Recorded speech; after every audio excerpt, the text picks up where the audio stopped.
마지막 때입니다. 주님이 곧 오십니다. 보이는 교회, 가정, 개인은 허물어져도 우리 안의 교회는 무너지지 않습니다. 우리 영혼을 지킵시다. 여러분, 먼저 개인의 문제를 봅시다. 얼마나 많은 사람들이 본인들의 성품으로 여러 가지 처해 있는 환경으로, 일들로 자이든 타이든 부적응과 불이익으로 오는 자괴감으로 실망으로 얼마나 많이 괴로워하고 슬퍼하고 고통당하며 육체의 피곤함으로 몸이 부서지고 있습니까? 그리고 가정의 문제에 있어 이혼으로 인해 갈라져서 얼마나 아픔이 있습니까? 부모님, 형제, 자매, 자녀를 통해 얼마나 많이 힘들어하며 여러 가지 가정의 문제로 인해 고통당하고 있습니까? 그리고 교회들은 재정 문제, 운영 문제, 교단 문제, 노예 문제, 목회자님들, 성도님들 문제로 날마다 일어나는 문제로 바쁘고 시끄럽고 모이고 흩어지고 깨지고 정말 모두가 해결해도 또 일어나는 문제를 통해서 또다시 고통당하고 상처당하고 있는 현실을 여러분들은 아신다는 말씀입니다. 고통 속에서 우리의 쓴뿌리가 죄성이 터져나옴을 아시냔 말입니다. 이런 현실을 성도님들은 외면해서는 안 된다는 말씀입니다. 모른 척해서는 안 된단 말입니다. 그냥 덮어버리면 해결되겠지 막연하게 희망만 가지고 살면 안 됩니다. 이런 세상의 삶 가운데 성도님들이 깨달아야 되는 문제가 있습니다. 정말 나란 존재가 무엇일까입니다. 주님 앞에서 말입니다. 난 정말 이런 현실 속의 고통 앞에서 무너지는 존재이구나. 무능한 나약한 연약한 힘이 없는 존재구나. 정말 부서질 수밖에 없는 먼지와도 벌레 같은 쓸모없는 대소물 같은 존재라는 사실을 깨달을 수 있어야 한단 말입니다. 정말 여러분 주님 앞에 철저하게 내려놓으시란 말입니다. 부서지란 말입니다. 깨어지란 말입니다. 낮아지고 겸손한 자가 되었지란 말입니다. 이런 심령회의 성령님은 여러분께 임하실 것입니다. 철저하게 죄인된 마음, 통해 자복하는 마음, 회개하는 마음, 이런 여러분들에게 주님은 찾고 계신단 말입니다. 여러분 정말 울부짖으십시오. 주님께 정말로 불쌍히 여겨달라고 우리는 현실 속에 일어나는 일들을 통해서 주님께 나아가야 하는 것입니다. 여러분 미국 교회에서 일어나는 일입니다. 외국 목사님이 가정 있는 여집사를 건드려서 그 남편이 교회에서 예배 중에 목사님을 총으로 쏘아 죽이는 사건이 있었습니다. 얼마나 충격적인 일입니까? 그 남편은 믿음이 신실했다 합니다. 얼마 전 한국에서도 정병훈 목사의 성폭행 사건으로 교회가 떠들썩한 사건이 있지 않았냐는 말입니다. 여러분 양해해 주십시오. 목사가 거룩한 예수님의 몸된 교회에서 어떻게 이런 행동을 할 수 있습니까? 전병우, 너는 목사가 아니라 독사의 새끼다. 사탄이다. 쌍놈이 개새끼다. 회개 안 하면 넌 불지옥이다. 어디 하나님의 성전을 더럽힌다는 말인가? 너가 하나님이구나. 그러니까 넌 마귀 새끼며 거짓 목사란 말이다. 도대체 인간이라는 양심은 있어야지. 세상법이라면 넌 지금 감옥에 있든지 벌써 타살로 죽을 수도 있는 문제다. 그렇게 그리스도의 사랑으로 성도들이 감싸줬으면 조용히 발 닦고 방구석에서 애통하며 너 죽을 때까지 하나님께 너 영혼을 불쌍히 여기달라고 할 것이지. 어디 다시 나와 목회를 한다고. 이 가증한 것사, 이 버러지 같은 놈아. 너 당장 하나님이 맡겨놓은 양을 잡아먹은 양들과 그 가족에게 찾아가 진심으로 눈물 뿌리며 용서 빌어라. 어디 하나님의 성전에서 노략질을 하고 난리냐. 내가 구강 송교만 했겠냐 이 나쁜 놈아. 세상에도 있을 수 없는 추잡한 짓은 다 해서 성도들의 가슴에 피멍을 들어 아프게 해놓고 기도하고 말씀을 보냐. 그 기도가 하나님께서 받으실 거라 생각하냐 이놈아. 어서 당장 상처당한 영혼께 찾아가서 손이 핏방울 될 때까지 빌어라. 그래야 하나님께서 너를 긍휼히 도와주실 거다. 십자가의 사랑은 말만 하는 것이 아니야. 너를 죽이고 성령의 도우심으로 행동을 보이는 거란 말이다. 그리고 너의 가족 영혼이라도 잘 지켜라. 그래 주님이 보실 땐 우리 모두 죄인 중에 괴수다. 우리 모두 불쌍하다. 넌 마귀에게 쓰임받아서 불쌍하고 너에게 순진하고 힘이 없어 괴롭힘을 당한 영혼은 정말 불쌍해서 주님은 울으신다. 통곡하신다. 하지만 너가 진심으로 하나님의 긍휼함을 입어야만 다시 쌍놈의 개새끼가 목사님이 될 것이다. 이와 같이 드러나지 않았지만 예수님의 이름으로 예수님을 더럽히며 똑같은 짓거리를 하거나 똑같은 짓거리로 상처를 주는 목사들, 너희들 또 독사의 새끼며 사탄이며 쌍놈의 개새끼다. 너희들 또 천국에 가려면 눈물 뿌리며 진심으로 회개하라. 정말 명심해라. 예수님 믿으면서 진정한 뉘우침 없이 계속 교회하는 건 불법이다. 마태복음 7장 22절에서 23절 말씀입니다.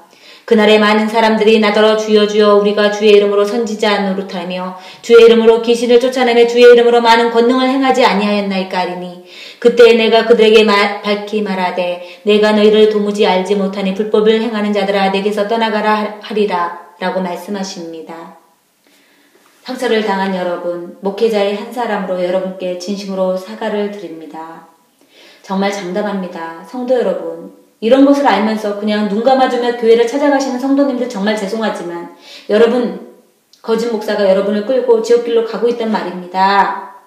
거짓 사랑을 덮어주는 여러분들의 영혼도 지옥길로 간단 말입니다. 그리고 한국교단, 한국노예는 모두 썩었습니까? 왜 이런 문제를 그냥 보고만 계신단 말입니까? 하나님께서 영혼 살리라고 목사님들 세웠다면 이렇게 그냥 보고 있지 않으실 것입니다. 분명 하나님께서는 목사님들께 심판하실 것입니다. 이 땅에 공의가 어디 있습니까? 사랑이 어디 있냐 말입니다. 목사님들의 가정에서 자녀들이 목사한테 교회에서 성폭력을 당했다면 어떻게 하시겠습니까? 그냥 성폭행한 목사를 강단에 세워 말씀을 전하라고 하실 것이냐 말입니다. 정말 지금은 말세지 말입니다. 깨달으십시오. 말세는 거짓 목사가 많이 교회에서 나온단 말입니다. 성경 말씀에서 뭐라 했냔 말입니다. 소경이 소경을 인도하면 둘 다 구덩이에 빠진다 했단 말입니다. 지옥 구덩이에 들어간단 말입니다. 여러분, 진리의 영, 정직의 영을 받으시란 말입니다. 여러분이 지금 환상, 꿈, 기적, 축복의 미혹이 되어서 그런 것입니다. 착각하지 마시란 말입니다. 정말 천국을 가고 싶다면 진리신 예수님만 바라보십시오. 그래서 거짓된 곳에서 벗어나시란 말입니다. 요한계시록 말씀 22장 11절을 보면 불의를 한 자는 불의로, 더러운 자는 그대로 더럽게 하라고 말씀하십니다. 성도 여러분, 제가 왜 이렇게 외치는 이유는 바로 여러분들의 영혼이 더 안타깝기 때문에 이리때에 잡혀먹는 성도님들의 영혼이 너무 불쌍하기 때문에 외치는 것입니다. 제가 어떻게 영혼을 사랑할 수 있습니까? 저는 죄인 중에 계수며 창기보다도 못한 죄인이며 개만도 못한 인간입니다. 성령님께서 저를 비롯한 성도님들의 영혼을 사랑하기 때문임을 아시란 말입니다. 예수님께서 여러분의 영혼을 귀하게 여기신다는 말입니다. 여러분, 우리는 모두가 죄인이며 약하고 힘이 없는 나약한 존재란 말입니다. 그렇기 때문에 예수님이 필요한 것입니다. 진심으로 회개하고 거룩한 백성 택하신 족속 왕같은 제사장들이 되셨냔 말입니다. 그렇다면 우리는 죄를 철저하게 싫어해야 하며 피 흘리기까지 싸워야 하는 것입니다. 세상과 타협하면 안 된단 말입니다. 주님의 말씀입니다. 아무리 우리에게 힘든 일이 온다 해도 사도 바울과 같이 감옥에 간다 해도 하나님의 말씀을 지키려고 최선을 다해야 하는 것입니다. 우리는 온전히 죄를 안 질 수 없습니다. 그래서 양심을 주신 것입니다. 양심이 죄를 알아차리게 하면 바로바로 회개를 하여 우리 안에 거룩한 교회로 지켜나가야 하는 것입니다. 이 세상에서 죽을 때까지 말입니다. 사도 바울도 두렵고 떨림으로 구원을 이뤄야 한다고 주님을 두려워했는데 하물며 우리가 무엇을 했다고 죄를 지고도 양심에 화에 맞은 사람처럼 살아간단 말입니까? 정말 비통한 일들이 교회에서 정말 많이 일어납니다. 여러분, 이웃을 사랑합니까? 이웃에게 속이며 거짓말하지 마십시오. 이웃에게 죄를 행하지 마십시오. 좀 억울하다고 해서 불평하지 마십시오. 십자가에서 화내고 분내는 성질을 십자가의 못으로 받고 또 받고 하시란 말입니다.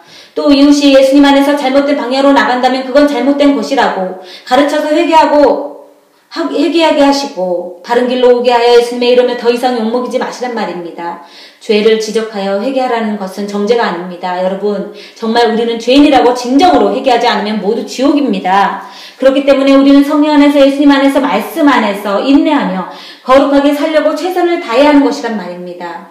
그래서 우리 안에 성전을 깨끗한 교회로 만들어서 주님 오실 것을 준비해야만 하는 것입니다. 이런 영혼이야말로 자기를 부인하며 십자가를 지고 성령님과 함께 서원하고 정직하게 바르게 살려고 몸부림을 치는 것입니다. 여러분, 지금은 우리들의 영혼을 지킬 때입니다. 그리고 이웃의 영혼을 지킬 때란 말입니다. 성도님들이여, 이 세상 것 더 이상 구하지 마십시오. 주님께서 필요하시면 꼭 주십니다. 믿지 않는 자도 주시지 않습니까? 주님은 입을 것 먹을 것만 있으면 조카라고 하셨습니다. 하지만 여러분, 솔직히 말해봅시다. 입을 것 먹을 것보다도 더 채워주시지 않았습니까? 왜 주님은 이런 말씀을 했겠습니까? 이 땅에 우리가 가지고 있는 것이 많으면 예수님 안에 들어오기가 어렵기 때문에 우리를 향한 주님의 사랑이란 사실을 아시란 말입니다. 가지고 있는 것이 많으면 가난한 이웃을 도와주시던지 각자 복음 전파하는 사역에 사용하시던지 하시란 말입니다. 예수님 안에서 진리로 외치며 어떤 고난이 고통이 여러분께 닥친다 해도 슬퍼하지 말고 간절히 죄악 세상에서 영혼을 불쌍히 여기 하려고 기도하며 예수님만 바라보고 천국 소망만 바라보고 살아가는 여러분이 되어서 진리신 예수님을 모두 만나시란 말입니다. 그래서 천국 갈 때까지 예수님과 동행하며 인내의 말씀을 지키며 살아가십시오. 돌아온 탕자를 입맞춤으로 맞아주시고 잔치를 벌려주신 것처럼 예수님께서는 천국에서 우리를 반가이 맞아주실 것입니다.